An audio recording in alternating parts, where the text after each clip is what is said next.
In over 2 decades, Roy Keane did not just live one life, but two parallel lives that never intersected. One life that the world saw, and one life that he was forced to bury deep inside. On the outside, he was the embodiment of strength and control. But inside he was a man constantly haunted by the fear of not being good enough, the fear of being replaced, the fear that just one moment of weakness could destroy everything he had built. He did not allow himself to rest, did not allow himself to make mistakes, and certainly did not allow himself to show his true emotions, because in his world, weakness meant failure. Every match was not only a battle against the opponent, but also a battle against himself, where he had to maintain an unbreakable image even when everything inside was cracking.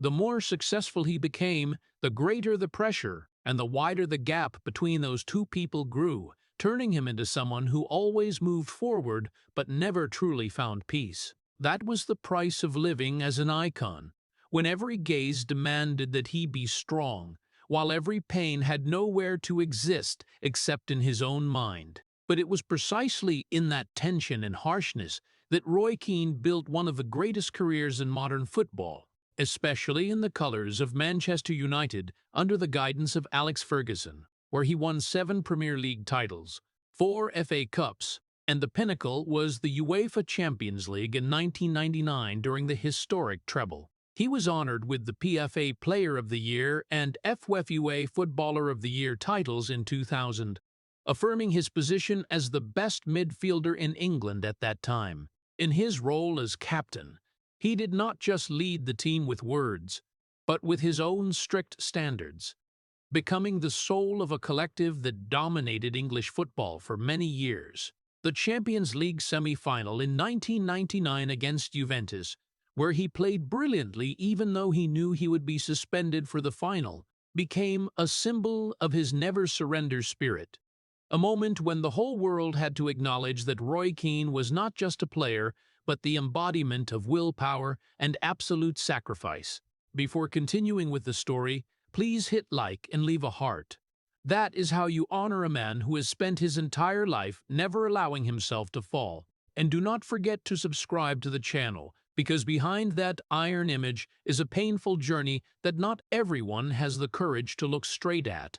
Born and raised in Cork, Ireland, Roy Keane did not enter life with big dreams or promises of a bright future, but only with a simple and harsh reality.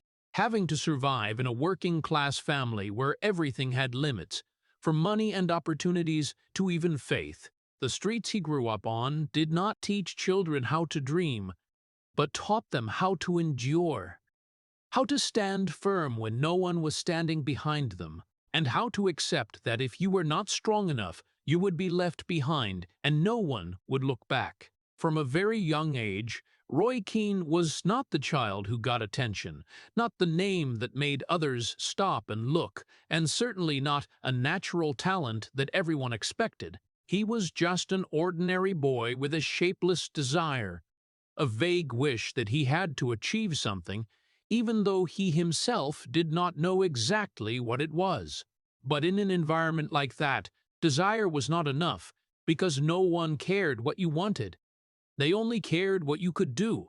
And Roy Keane soon understood that if he wanted to escape that life, he would have to fight for even the smallest opportunity. When he started playing football, he was not welcomed as a talent, but was looked at with skeptical eyes, judged as not fast enough, not skillful enough, not special enough to make a difference.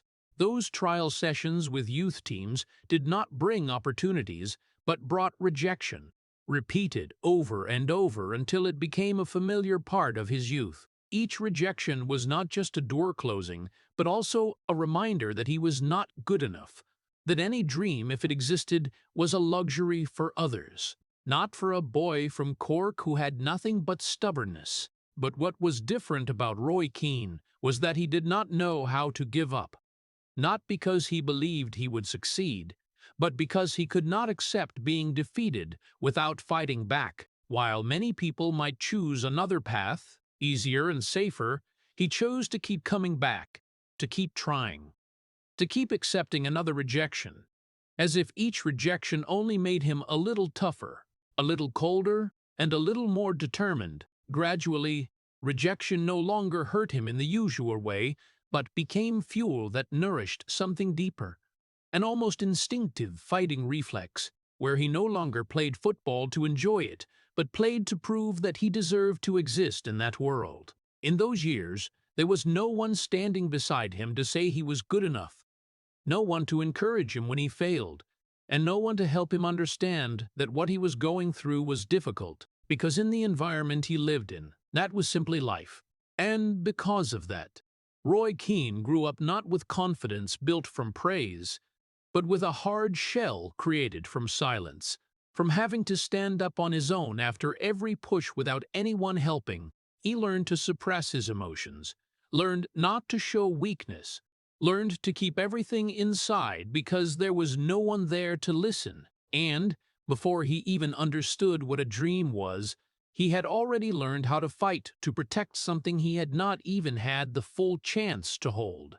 That was why Roy Keane was never like other players, because he was not nurtured in trust, but formed from doubt, did not grow up in encouragement, but matured in endurance. And from a very early age, he became a child who did not expect the world to give him opportunities, but believed that if he wanted anything, he would have to seize it at any cost, even if that meant trading away the gentleness that a person should have in the early years of life. And it was precisely from those years of growing up in silence and endurance that a fear began to take deep root in Roy Keane's mind. A fear that was not loud but persistent, not clearly visible but always present, the fear of being underestimated, of being seen as not good enough, not worthy to exist in the world he was trying to enter. It did not come from a single moment, but accumulated through each rejection, each skeptical look, each comment that he had nothing special, and over time, that fear did not disappear but became part of the way he thought, the way he saw himself.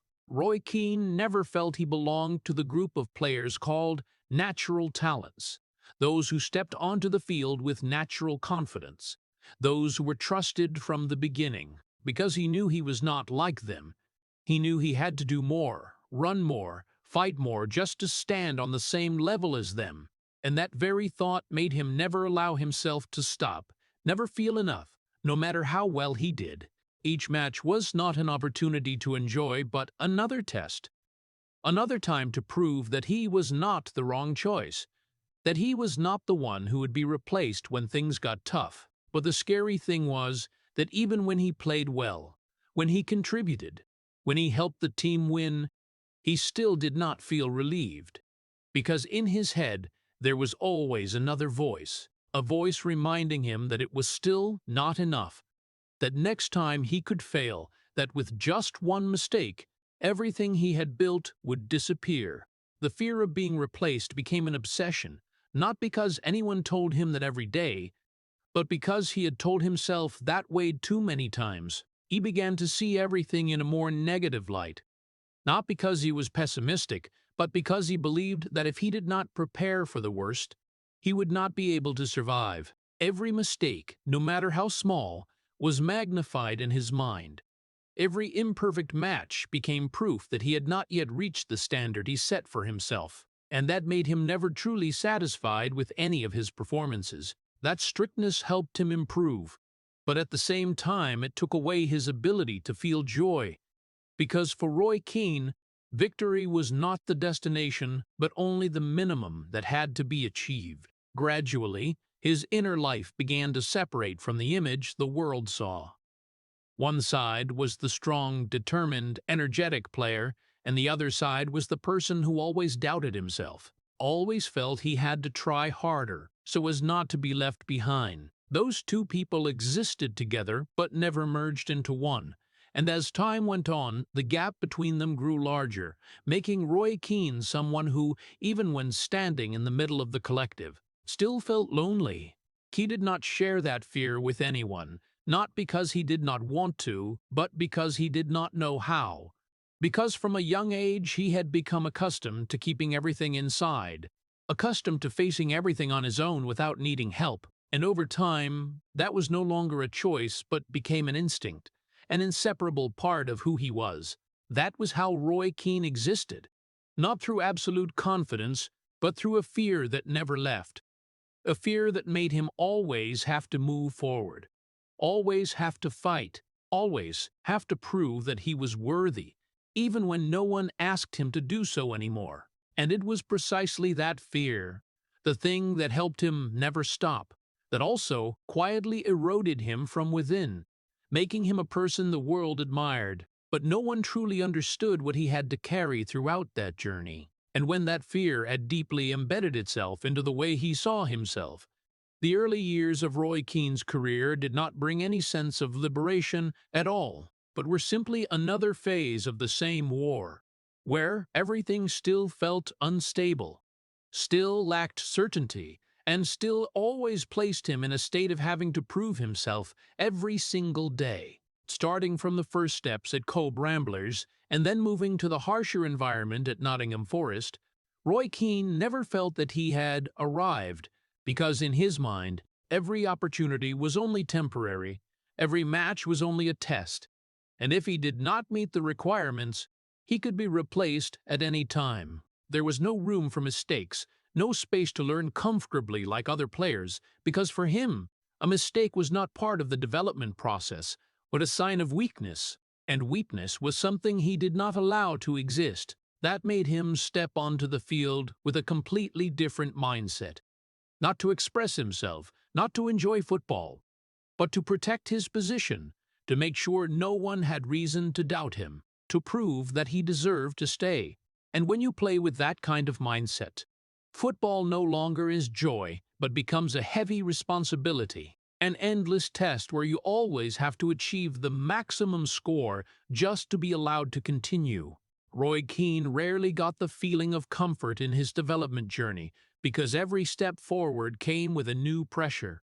Every small success brought a higher standard that he was forced to meet. There was no moment where he could look back and say he had done enough, because right when one match ended, his mind had already moved to the next one, to the things that could go wrong, to the areas he needed to improve.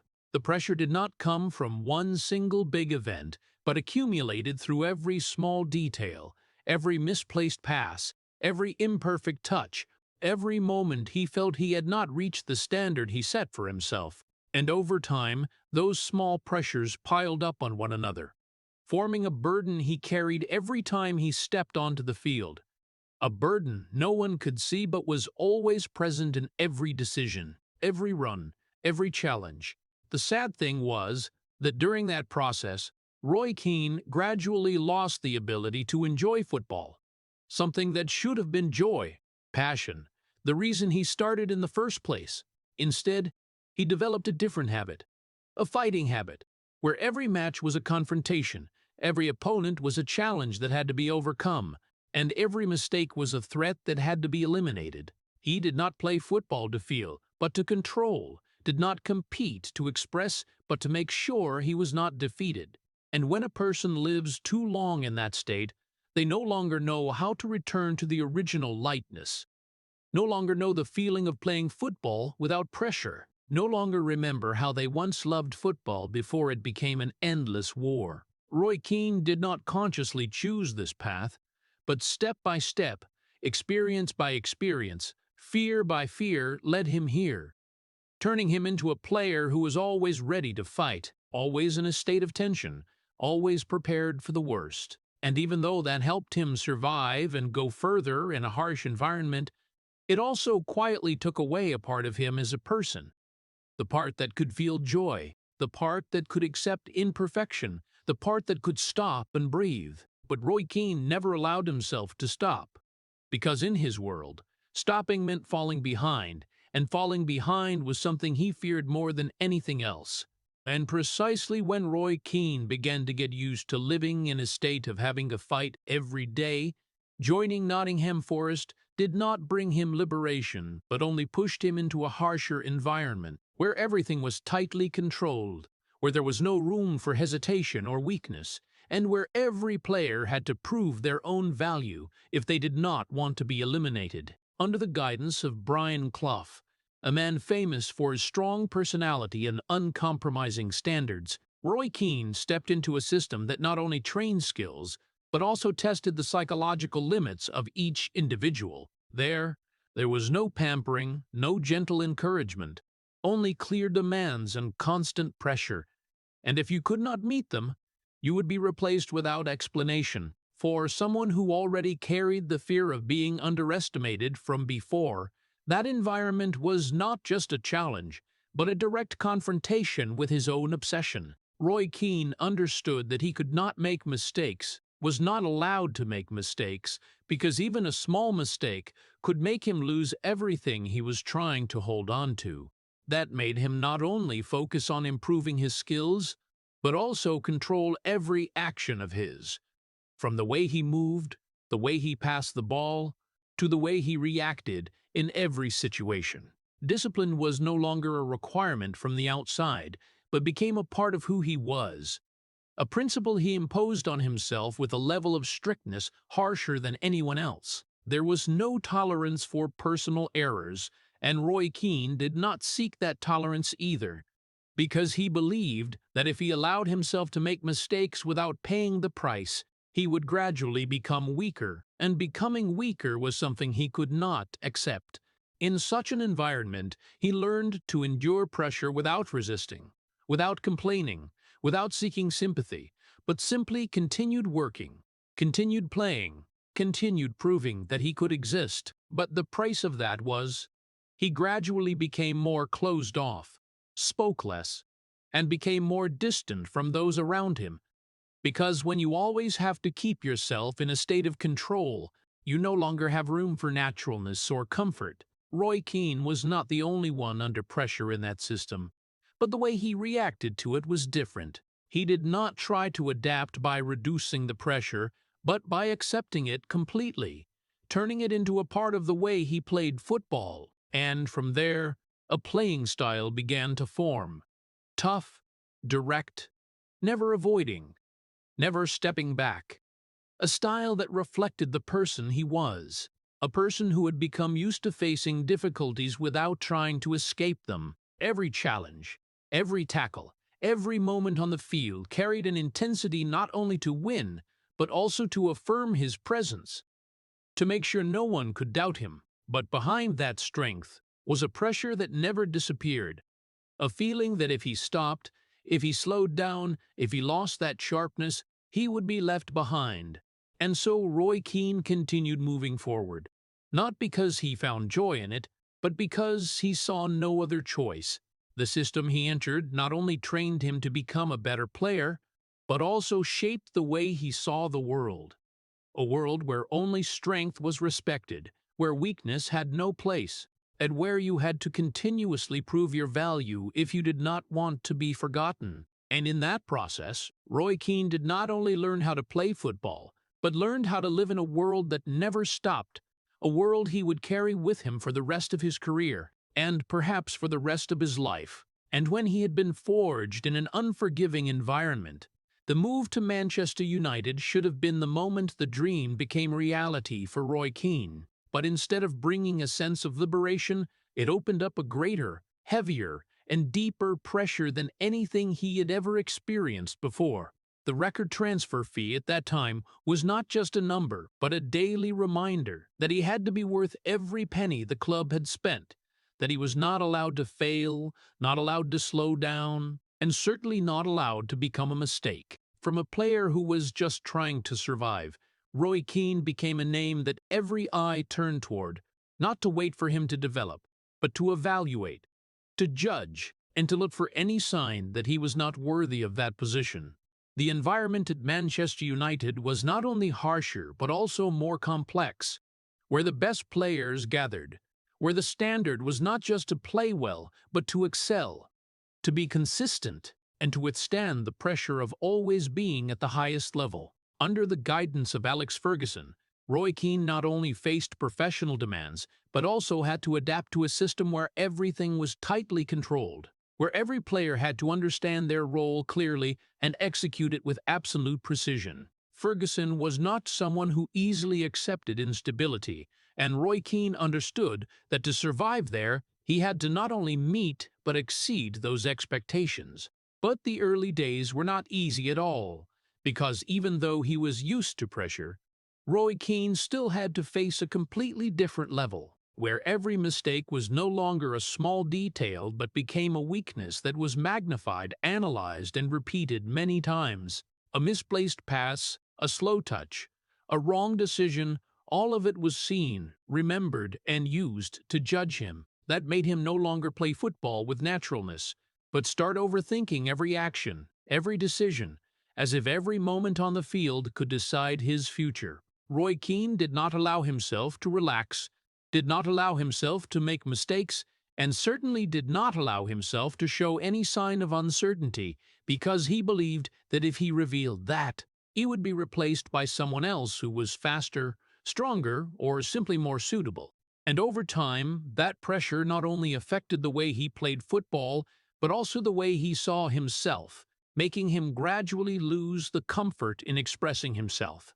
He was no longer the boy who played football with instinct, but became a player who always calculated, always controlled, always tried to reach an almost impossible standard. Each match was no longer an opportunity to develop, but a challenge to survive, where he had to prove that he deserved to stay, that he was not the mistake the club had made, and that made Roy Keane gradually become a different person, not only on the field, but also off it, speaking less, more closed off, and always keeping distance from those around him.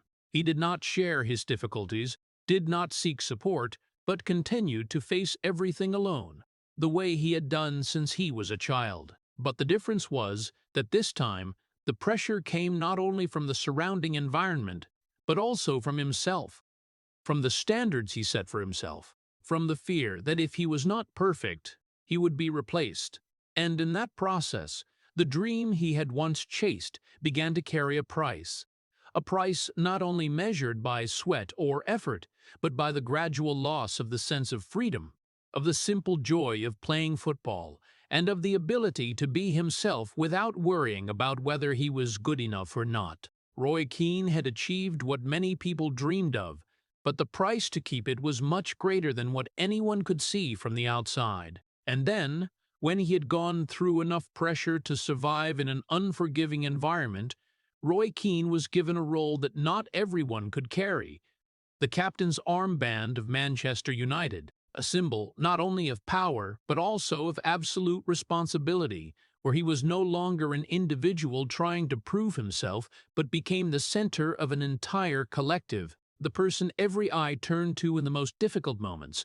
Under the trust of Alex Ferguson, Roy Keane was not only asked to play well, but also to lead, to control, to make sure the team's standards were never lowered. But along with that role came a pressure that few could understand, because to become a leader in the eyes of others, he was forced to maintain an unbreakable image, a person who was never tired, never doubtful, never hesitant. He did not allow himself to show weakness, not even for a brief moment, because he believed that if he wavered, the whole team would waver with him. That made Roy Keane have to control every one of his emotions, from anger to disappointment, from anxiety to exhaustion. All of it had to be kept inside and not allowed to escape in any way that could diminish the image he had built. But when a person has to constantly suppress like that, they do not just control emotions but gradually lose the ability to express them naturally. Roy Keane no longer reacted like a normal person, but like someone always in a state of readiness to fight, where everything was viewed through the lens of standards and responsibility. He imposed those standards not only on himself, but on everyone around him, demanding that they do more, be better, make no mistakes, because in his mind, that was the only way to survive at the highest level. Teammates respected him for that, but at the same time they also felt the pressure because not everyone could endure that level of strictness. A gap began to appear, not because Roy Keane deliberately separated himself, but because the way he lived, the way he thought, and the way he reacted had made him different, hard to approach, and difficult to understand for those around him. He was not the type to share, Not the type to seek empathy, but the type to demand perfection. And that made him gradually become lonely even when he was in the middle of a collective. The moments when he could say what he truly felt became fewer and fewer, because he had become used to keeping everything inside, used to facing all the pressure on his own without needing support. And over time, controlling emotions was no longer a choice, but became a constant state, a way of living that he could not escape. Every match, every training session, every conversation was approached by him with the same level of seriousness, the same high standard, the same almost absolute focus, as if letting go even a little would cause everything to collapse. But what few people realized was that while Roy Keane was trying to keep everything stable for the team, he had nowhere to hold himself together. There was no space for him to show exhaustion, no one for him to tell that he was under pressure, no opportunity for him to simply be a normal person. And that was the price of becoming a leader who was never allowed to be weak. When you spent so much time making sure others did not fall, that you no longer realized you yourself were gradually burning out, Roy Keane continued to lead, continued to fight, continued to maintain the image the whole world expected. But inside, the tension kept building up, and the gap between the person he had to be and the person he truly felt grew larger and larger, to the point that one day it could no longer be kept inside without consequences. And then, amid all the silent pressures that no one saw, the life the world saw of Roy Keane entered its most brilliant phase, where everything seemed to finally come together in the way any player could dream of. Major trophies coming one after another with Manchester United. Seasons where victory was no longer a distant goal but became a mandatory standard, where he and the team conquered the Premier League time after time, won the FA Cup, and reached the peak of Europe with the UEFA Champions League in 1999, the pinnacle of a journey that the whole world had to acknowledge as one of the greatest collectives in football history. In all those successes, Roy Keane's role was not just a player in the lineup, but the center of everything. The one who set the rhythm, the one who pulled the whole team forward when things got difficult, the one who never accepted stepping back even for a second. The Champions League semi-final in 1999 against Juventus became a symbol of the man he was when he played with an almost unbelievable spirit, scored, led, and dragged the team back from a disadvantageous position, even though he knew the yellow card he received in that match would mean he could not take part in the final. That was not just an outstanding performance, but a statement about who he was, that Roy Keane did not play football for personal glory but for responsibility, for standards, and for the belief that if he did not stand up, no one else would. His image on the field became the definition of a leader, not through fancy words, but through actions, through presence, through the way he demanded more from everyone around him. He was seen as the symbol of the winning spirit, a person whose presence on the field made teammates feel more secure, opponents feel more pressure, and fans know they were witnessing something special. But what the world did not see was that all those successes did not bring him the relief people might think. Each trophy was not an ending point, but a starting point for new pressure. Because once you had reached the peak, you were no longer allowed to go down, no longer allowed to have bad days, no longer allowed to be a normal person. Roy Keane never allowed himself to enjoy victory the way others did, with no long moments to celebrate, no relaxation after achieving the goal.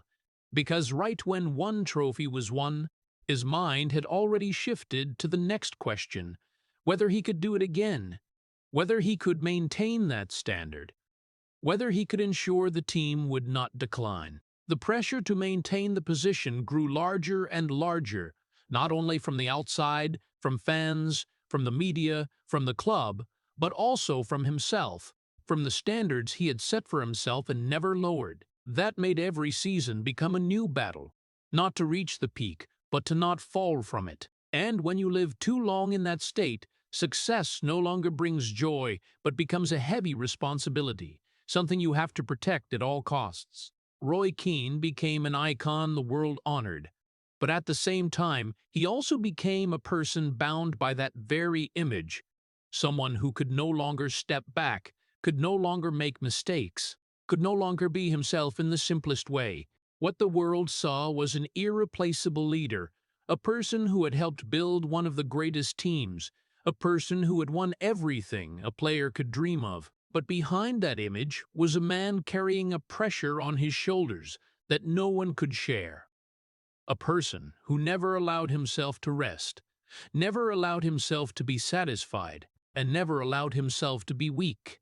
And the more he achieved, the more he felt he had to hold on to more, had to prove more, had to fight more, as if everything could disappear at any moment if he stopped. That was the paradox of the life the world saw, where glory and pressure existed together, where victory did not bring peace but only brought greater expectations, and where Roy Keane, even while standing at the peak of world football, still never truly felt he had arrived. And while the world continued to see an irreplaceable Roy Keane, a leader of Manchester United standing at the height of power, the life he kept hidden unfolded in a completely different direction. An inner life full of tension, instability, and never truly finding a foundation. Roy Keane had no space to share his true emotions, no place to say that he was tired, that he was under pressure because throughout those years he had become used to keeping everything inside, used to facing it all on his own, without needing help. What others saw was only a very small part, the part he allowed them to see, while the rest, the thoughts, the worries, the pressures, all of it was kept in silence, where no one could reach. Every day that passed, his mind never truly rested, because there was always something that needed to be improved, a mistake that needed to be fixed, a responsibility that needed to be fulfilled. He always thought about what had happened, the moments when he felt he had not been good enough, the situations where he could have done better, and that made him never truly satisfied with himself. Even when the team won, even when he played brilliantly, his thoughts still returned to the small details, the things others might overlook, but he could not. That pressure did not come from the outside, but from the very way he viewed everything, from the standards he never lowered, from the belief that if he did not keep himself at the highest level, he would gradually slip down. That made it difficult for him to build deep trust with others, not because he did not want to, but because he always kept a distance, a boundary he did not allow anyone to cross. He did not easily share, did not easily open up, and that kept the relationships around him at a certain level, enough to work together, enough to play together, but not enough to truly understand each other. Even with those closest to him, Roy Keane still kept a part of himself that no one could access, a part that contained everything he could not say. And when you live like that for a long time, you gradually become accustomed to isolation, not because you want to be alone, but because you do not know how not to be alone. That feeling of isolation became clearer when he stood at the peak, because the more successful he became, the greater the gap between him and those around him grew, not only in position, but also in the way of thinking, in the way of seeing the world. While others could enjoy success, Roy Keane continued to think about what could go wrong, what needed to be fixed, what could make everything collapse. He did not allow himself to live in the moment, did not allow himself to stop and feel what he had achieved, because in his mind that could make him lose his sharpness, lose his edge, and ultimately lose everything. And so his life became a continuous battle, not with opponents on the field, but with himself. A battle that took place in silence, with no cheers, no recognition, no clear ending. No one saw him fighting his own thoughts every day.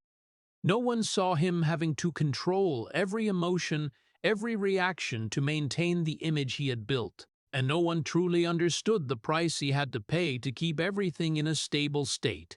Roy Keane never talked about that battle, not because it did not exist, but because he was not used to speaking out. Because, from when he was a child, he had learned that some things had to be kept inside, that some pain had to be endured alone. And over time, that was no longer just a coping mechanism, but became the way he existed.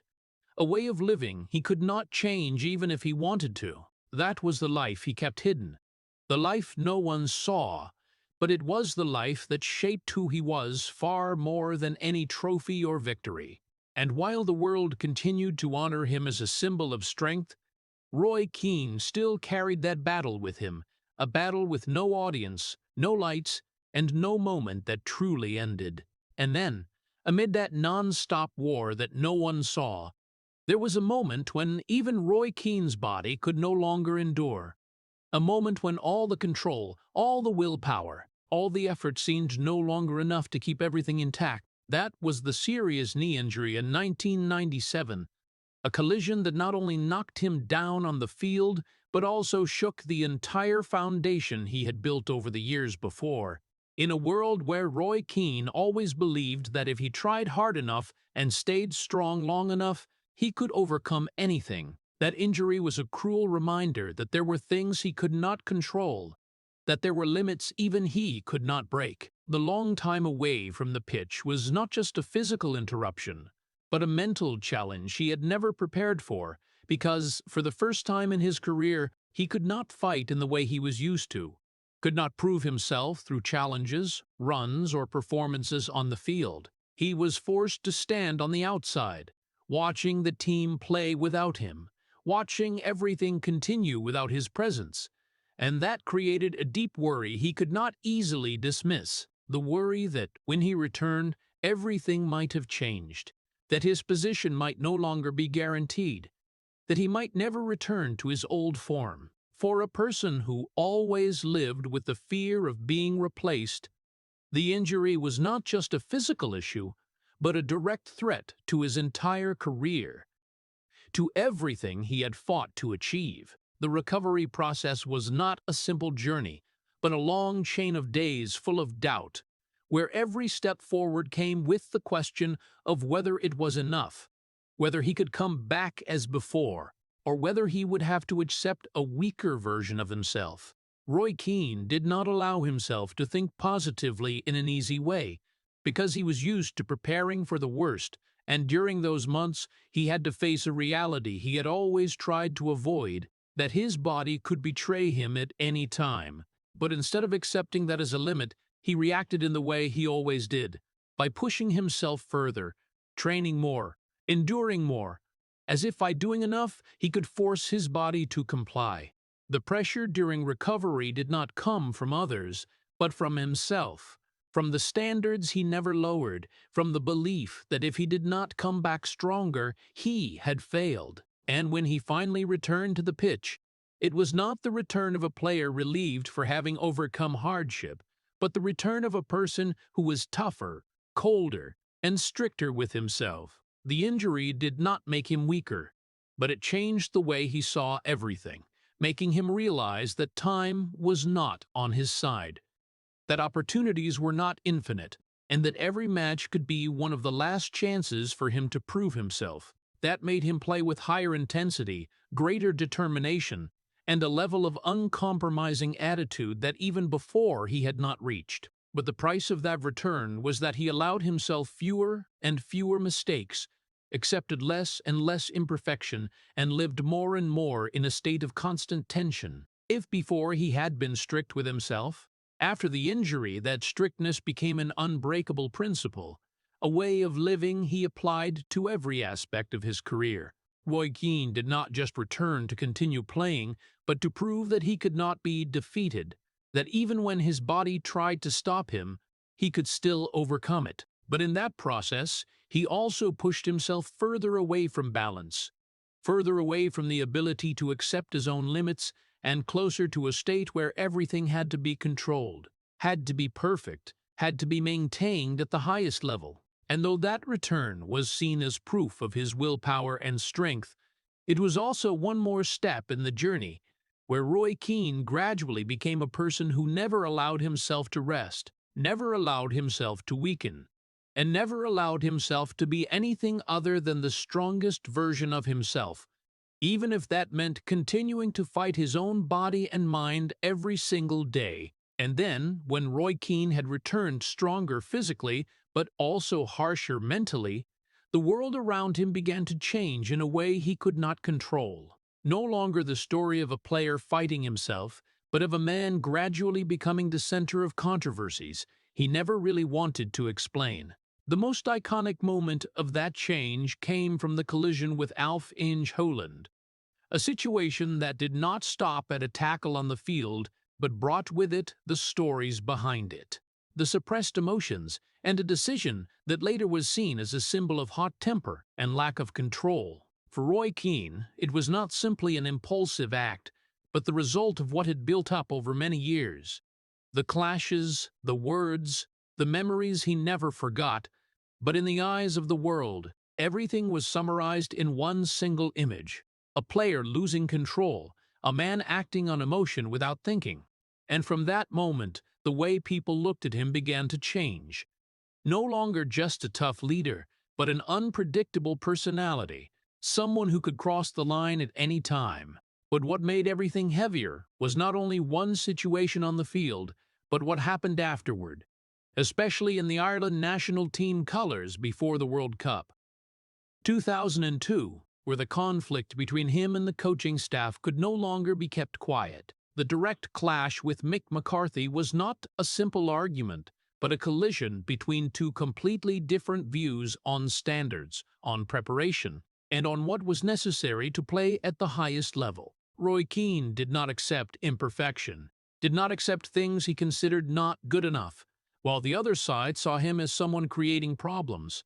That confrontation did not last long, but its consequences lasted very long, when he left the national team right before a major tournament and immediately became the focus of criticism. The media did not see what he saw, did not understand what he felt. They only looked at the result and the image.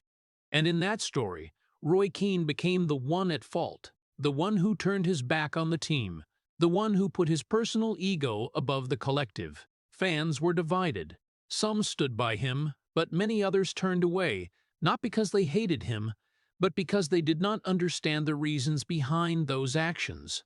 And the hardest thing for Roy Keane was not the criticism, but the feeling of being misunderstood, the feeling that what he did and what he believed had been turned into a completely different story. But he was not the type to explain, not the type to step out and tell his story in a more understandable way. He chose silence, as he had always done, keeping everything inside, without justifying, without defending, without trying to change how others saw him. That made his image gradually fixed. A hot-tempered player, a hard-to-control person, a personality not suited to the limits that modern football was setting. But behind all those labels was a man still holding the same standards he had lived with since he was young. A person who did not know how to do things differently, did not know how to accept what he believed was wrong, and also did not know how to explain it in a way others could understand. Roy Keane did not change to fit the world, and the world did not change to understand him. And between those two things was a growing gap, where every action of his was viewed through a negative lens, where every decision was questioned. But for Roy Keane, he still continued to live the way he believed was right, continued to keep his standards, continued to make no compromises, even if that made him more isolated, even if that made him face criticism without any chance to be heard. And in all of that, what few people realized was that Roy Keane was not someone trying to fight against the world, but a person who did not know how to live differently, a person who had become used to fighting, used to standing firm, and used to accepting the consequences of those things without needing to explain. But the further he went down that path, the more alone he became, not because he wanted it that way, but because no one was really standing in the same position to understand what he was seeing, what he was feeling, and what he was fighting for. And when the gap between Roy Keane and the world around him grew larger and larger, the conflicts no longer existed only on the outside, but began to creep into the very place that had once been his home, Manchester United, where he had spent most of his career building, protecting, and taking to the highest level. What had once been absolute trust, harmony in standards and ambition was gradually replaced by differences in perspective, in evaluation, and in accepting reality. Roy Keane remained the same person, still demanded perfection, still did not accept any lowering of standards, but the environment around him had changed. New people, new approaches, and a different generation began to appear, where not everyone saw football with the same harshness as he did. Internal conflicts did not explode immediately, but accumulated over time through training sessions, matches, moments when Roy Keane felt the team no longer kept the sharpness he once knew. And then everything reached its peak in the interview with MUTV, where he no longer held back what he thought, where he spoke out straightforwardly about the things he had carried in his heart for a very long time.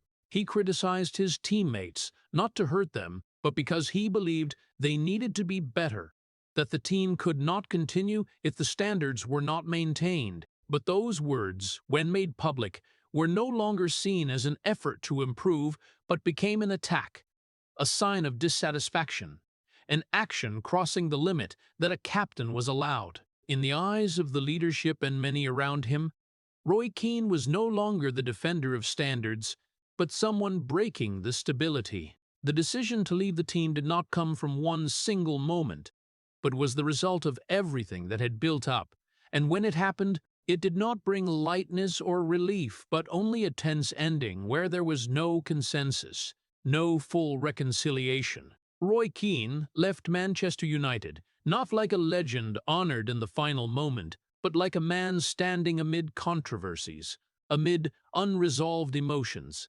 amid things not fully spoken. There was no complete farewell, no moment when everything stopped to look back at what he had done, to fully acknowledge his value in that journey. And that made his exit from the club heavier, because it did not reflect everything he had given, did not reflect the years he had fought, had led, had sacrificed. The trophies were still there, the memories were still there, but the way he left overshadowed part of all that, making the story lack a stopping point worthy of what had come before. Roy Keane was not someone looking for a beautiful ending, but that did not mean he did not deserve a more complete ending. And when he walked out that door, he did not just leave a club, but left a very large part of his life, a part that had defined him for many years, a part he had given everything to protect. But even in that moment, he still did not explain, did not justify, did not try to change how others saw him, because that was not how he lived. He accepted the consequences of what he had said, what he had done, in the way he had always accepted everything in life, without avoiding, without stepping back, but also without seeking sympathy. And perhaps the most painful thing was not the departure itself, but the way it happened, the way a great journey ended in tension, in unresolved things, in a silence that no one really knew how to fill. Roy Keane left Manchester United with everything he had carried from before, the standards, the beliefs, the fears, and also the things he had never spoken out. And though his story at the club had closed, what he left behind continued to exist, not only in the trophies, but in the way he had shaped a collective, in the way he had set a standard that not everyone could reach. But for himself, it was not a complete ending, but a chapter cut short, something unfinished, a feeling that there were things that could have been different, but did not happen that way. And so Roy Keane continued to move forward, carrying an ending he did not choose but still had to accept, like everything he had done throughout his life. And when he left Manchester United in an incomplete ending, Roy Keane stepped away from the pitch, not only with titles or controversies, but also with a void he had never truly faced before, a void that could not be filled with discipline, with standards, or with anger.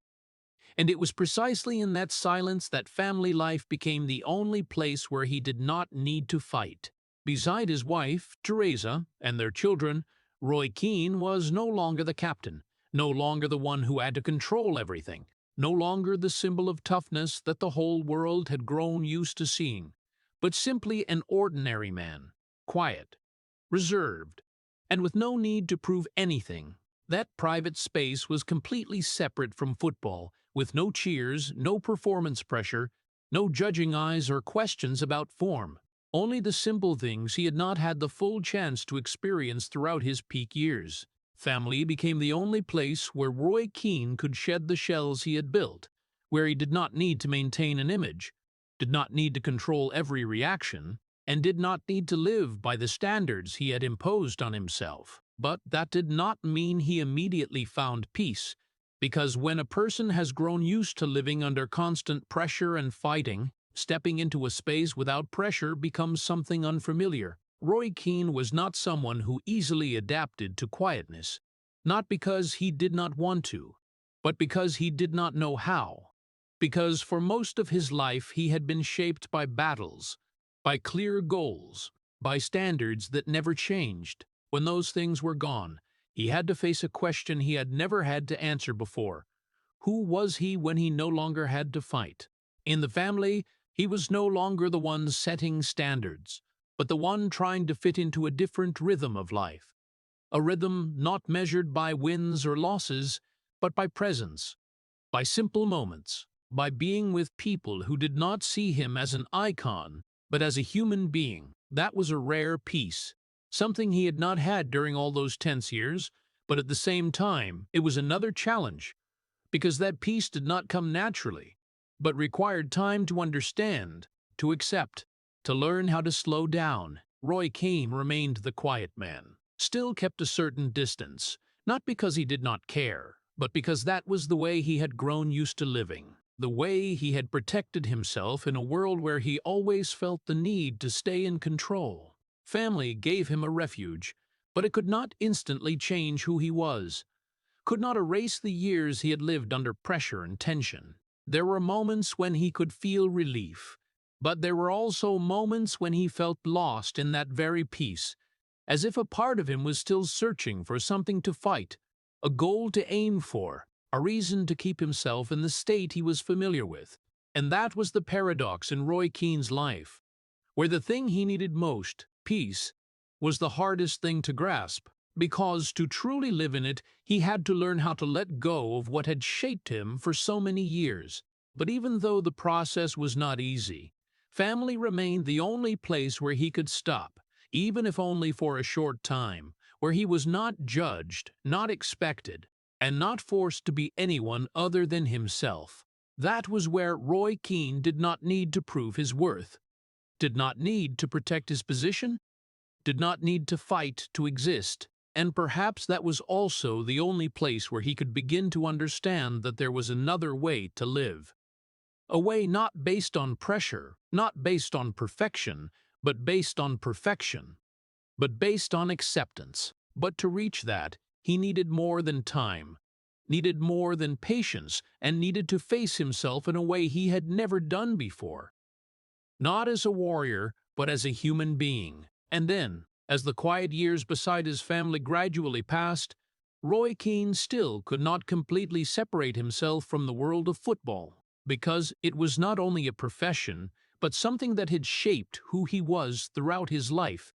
And so he stepped into a new chapter as a coach, as a way to return to the familiar rhythm, to pressure, to goals, to the matches he had once lived for. But right from the early days, he realized that standing outside the pitch was not the same as when he was a player, that conveying what he believed to others was not as simple as doing it himself, and that the football world he returned to had changed in ways he did not easily accept. At teams like Sunderland AFC or Ipswich Town FC, Roy Keane tried to apply the standards he had lived by, demanding discipline, intensity, and uncompromising attitude. But not every player could meet them. Not every environment was suited to that approach. Success came in certain moments, but it did not last, did not stay consistent, and that created a familiar feeling. A feeling that he was still fighting, but this time he no longer controlled the outcome as before. The inability to maintain long-term success was not only a professional issue, but also a challenge to the way he viewed football, because Roy Keane had never learned how to compromise, had never learned how to accept the limits others set. And when he moved away from the coaching role, not because he had lost the ability, but because that world no longer suited the person he was the way it once did. He stepped into another role, a role where he did not need to change pundit. On screen, Roy Keane remained himself, straightforward, direct, never avoiding, saying what he thought without adjusting to please others. And that made him a different voice, someone the audience both respected and argued about. But even in that role, there was still a gap, because analyzing football was not the same as living in it, did not bring the same feeling, did not fill the void the pitch had left behind. Roy Keane could talk about matches, could point out mistakes, could analyze every detail, but he was no longer the one directly involved, no longer the one who could change the result with his own actions, and that created a shortfall he did not easily accept. When he was playing, everything was clear. There were goals, there was pressure, there were wins and losses, there were things to aim for, to achieve, to overcome. But when those things were gone, Roy Keane had to face a different reality, a life without a clear battlefield, without specific goals to pursue every day. And for a person who had lived most of his life in a state of fighting, having no battle to join became a challenge greater than any opponent he had ever faced. That void was not always obvious, but it was always there, in the silent moments, in the days without matches, in the times when he no longer had to prepare for a specific challenge. Roy Keane still remained the same person, still kept the same way of thinking, the same way of reacting, the same way of seeing the world. But the world around him had changed and no longer demanded that he fight in the way he was used to. That left him standing between two states. One side, the person he had become, the other, the life he had to adapt to. And between them was a gap he could not easily close. He was not someone looking for change, not someone who easily accepted a different version of himself, and so he continued to live with what he knew, with the standards he had built, even when there was no longer a clear battlefield to apply them. And in all of that, Roy Keane did not lose his essence, but he had to learn how to exist in a world that no longer operated the way he once understood, a world where fighting was no longer mandatory. But for him, it was still the only way he knew to keep moving forward. And then, when all the matches had passed, when the cheers had gradually faded into memory, when the pitch was no longer the place he stepped onto every week, Roy Keane's life did not close in the way many people still think, but simply moved into another phase, where he was forced to look back at the entire journey he had taken, from a boy in Cork whom no one trusted, to one of the greatest leaders in Manchester United's history, and then to a man standing on the sidelines of the pitch, still keeping his essence, but no longer in the position where he controlled everything. When looking back, the clearest thing was not the trophies, not the victories, but the existence of two parallel lives that stretched throughout his career, one life that the world saw and honored, and one life that he had lived in silence, where the pressure never disappeared, where the fear was always present, and where he never allowed himself to be weak.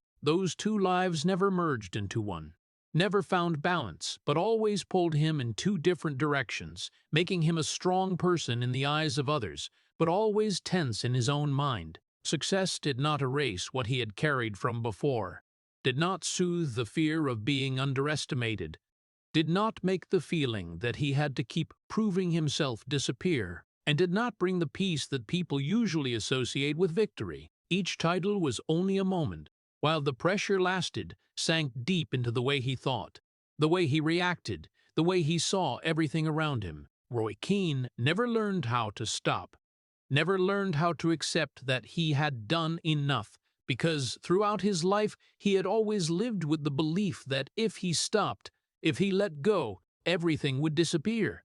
That helped him reach the peak, but it also meant he never truly enjoyed what he had achieved. Even when he moved away from the pitch, when there was no longer playing pressure, no longer clear battles, he still carried that way of thinking, still saw the world through the lens of standards, of strictness, of having to do better. Peace, if it existed, did not come naturally, but was always overshadowed by the fighting habit he had lived with for too long. But what made Roy Keane who he was not whether he found peace or not, but the way he had lived with everything he carried, without hiding, without pretending, without changing to fit others' expectations.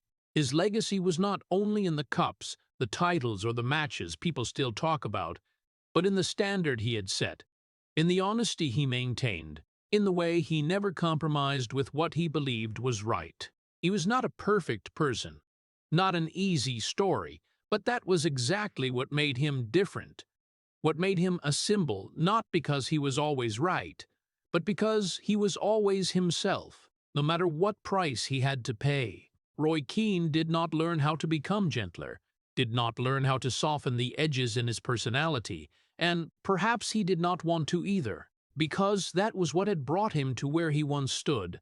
And so he continued to live, not as someone who had completed the journey and found peace, but as a person who still carried everything he had been through, still kept the same way of seeing the world, still kept his own standards, even when there was no longer a battlefield to apply them. It may seem to many people like a life lacking relief, lacking balance, but for Roy Keane it was the only way he knew to exist, the only way he believed was right, and the only way he could accept. And when everything had passed, when there was nothing left to prove, what remained was not what he had won, but the person he had become, a person who never learned how to live easily, but also never lived falsely, a person who may not have found complete peace, but had lived a life that no one could say he had not given everything. The story of Roy Keane is not only the journey of a football legend, but a painful testimony to the price a person has to pay when they never allow themselves to be weak. Looking back at the details in the story, from the boy in Cork who was rejected many times, growing up in an environment without encouragement, to a captain of Manchester United who always had to maintain an unbreakable image, we clearly see one truth. He did not only fight opponents, but fought his own fear of being underestimated throughout his entire life. The moment of the injury in 1997 was not only a physical incident, but also exposed the deep worry about being replaced. While the World Cup 2002 event and the conflict with Mick McCarthy showed a man who could not compromise with his own standards, even if it cost him his reputation. The peak, like the treble in 1999, should have been where he found relief, but in reality, it became the starting point for the pressure to maintain his position, and finally an ending at Manchester United in tension that did not fully reflect everything he had contributed. What makes people feel the most regret is not the controversies, but the fact that even when he returned to his family, the only place where he did not have to fight, he still could not completely escape the person who had been formed through many years of pressure. For American audiences, this story carries a very clear lesson. Society often honors strength, discipline, and success, but rarely talks about the mental price those things demand. Roy Keane shows that success cannot replace inner balance, and not allowing oneself to be weak is not absolute strength, but sometimes a burden that lasts a lifetime. In a culture that values achievement and competition, the important lesson is not to become unbreakable, but to learn how to accept limits, to learn how to share pressure, and to understand that a person's value lies not only in what they achieve, but also in how they keep themselves amid all that pressure. If Roy Keane's story makes you think about the price of strength, please hit subscribe and leave a heart to support honest journeys like this one. Thank you for watching, and see you in the next video, where we will continue to explore great lives that are never easy.